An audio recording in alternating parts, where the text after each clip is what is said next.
In a place far away in a world much like ours, there was a great group of heroes with great superpowers. They protected the cities and towns from the beasts and the monsters and the goblins and any corrupted police. They could fly, shoot lasers, or change shapes at will, and the people of the city praised their combat skill. But that's not our world. And this isn't a story about that group of heroes who are surely destined for glory. This story is about a special group of heroes who are known across the galaxy as the Great Super Zeros. So allow me to introduce this unimpressive force. There was Hatface and Vegetable Man and Lightning Boots, of course. Jumper and Lady Wit and Boring Boy came next to round out a squad that was really a mess. See, they all had powers, though their powers were, well, kinda weak, as you could tell from passers-by if you overheard them speak. You heard about those lame Super Zeros last night? Yeah, I heard they didn't even know how to fight. Criminals took off and stole all the money. Oh, now that's just sad. And it certainly wasn't funny. One reason our heroes were so unsuccessful was because they didn't know how to fight, and that made fighting stressful. Hatface had a hat for a face, or was it a face for a hat? And if he took one off, it would be replaced just like that. And Vegetable Man? What to say about him? He could materialize vegetables at his earliest whim. Lightning Boots was fast. I mean, faster than fast. She could give a man whiplash if she ever dashed past. Her only real issue, and you would agree, was that when she ran that fast, she just couldn't see. Then there was Jumper, who could jump really high. He could jump all the way till his head hit the sky. Their leader, Lady Wit, was cunning and as cute as can be, despite the fact that she stood only 1'3". And Boring Boy was boring. That's really all to say. When he talked, everyone thought that nap time was on its way. So the six of them stood vigilant over the places we all call home and tried to help the best they could to make our cities safe to roam. Though try their best, despite the rest, they never could get things right. And that goes back to the simple fact that they never learned how to fight. And pretty soon the police stopped asking for help, and the people stopped calling them too. The phone stopped ringing in their secret hideout, and they didn't know what to do. Then Lady Wit stood up tall, barely taller than most their knees, and said, "Giving, my friends, is not about expecting to receive. We help because we can, because we know that we could. And it doesn't always have to end up how we think it should." Then out of the sky, before the others could respond, came a whoosh and a thud and an ow on the lawn. They ran outside to see what it was. It was a 30-foot monster with yellow peach fuzz. The monster had spikes on his head made of bone, and his teeth shone in the sunlight like precious stones. They were red like rubies, and his eyes were like ice. It was pretty safe to say that this monster was not nice. The six heroes were stunned, but they leapt into action as the monster yelled, "Wait!" in a timely reaction. The heroes all stopped in their tracks and said, "What?" The monster took a look at them and sat on his butt.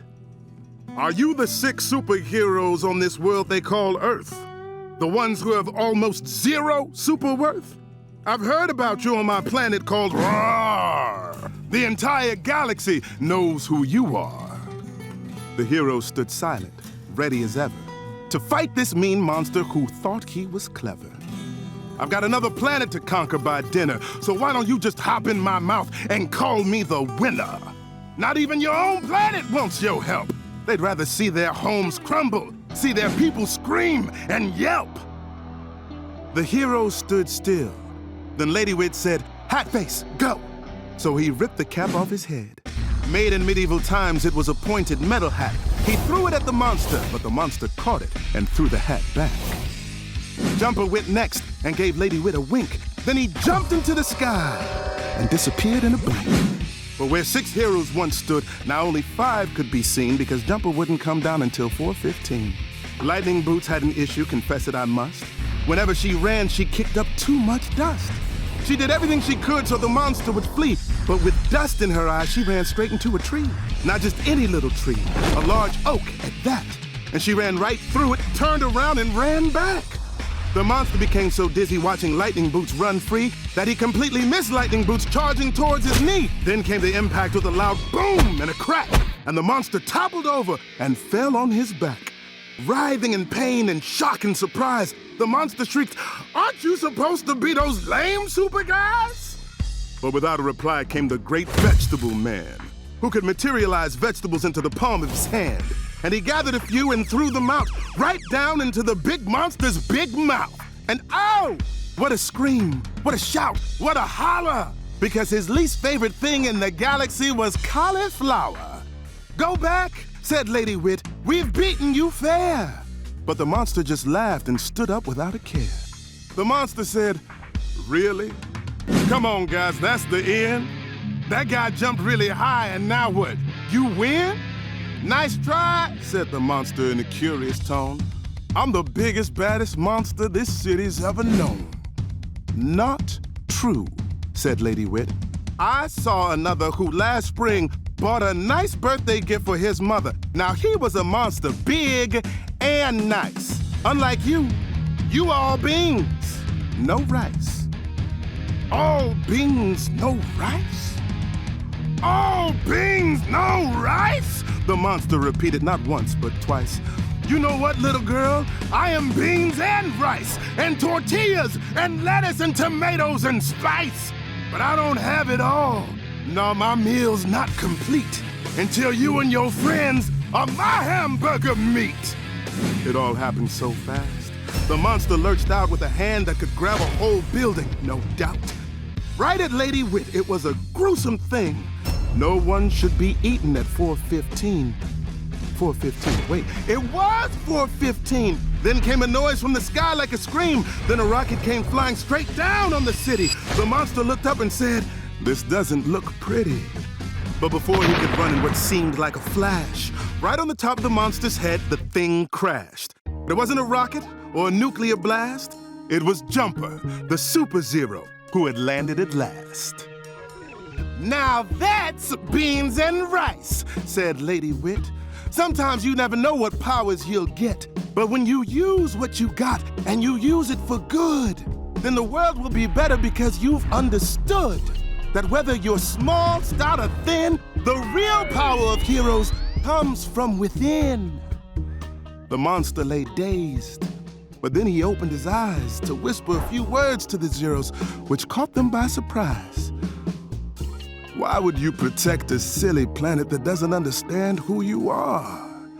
Truth is, you're the strongest superheroes I've faced so far." He waited for the blow that would end it all, but the heroes just stood there, proud and tall. Then Boring Boy walked slowly into the action, which for most boring people is a normal reaction. He told boring stories of his most boring day to keep the mean monster sleeping while they locked him away. The monster lay defeated, unconscious on the ground, and the Super Zeros were celebrated for protecting the town. We may never have powers like fire or ice or something useful in combat to make villains think twice. We might be short or jump incalculable heights, wear weird hats, and get our vegetables reasonably priced. But the powers we have, disadvantages and all, are enough to be a hero, no matter how small. There's a whole world of people who don't fit into a mold if they never embrace that and just do what they're told. One day they'll regret it, and having grown old say, "I wish I showed the world all the power I hold." What a humongous, ginormous, whopping waste it would be if you didn't do the great things you could do, or see the great places you could see.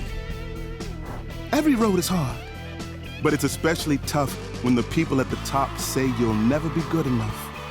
What the Zeros found out is how to change the playing field, how to build their own future that loves the powers they yield. And this story of the Zeros, though small on that day, carried weight across the galaxy to places far, far away. It brought hope to so many who didn't fit in, that a team of misfits, of people just like them, weren't the butt of a joke. No second choice on a whim, but the galaxy's best heroes and Zeros till the end.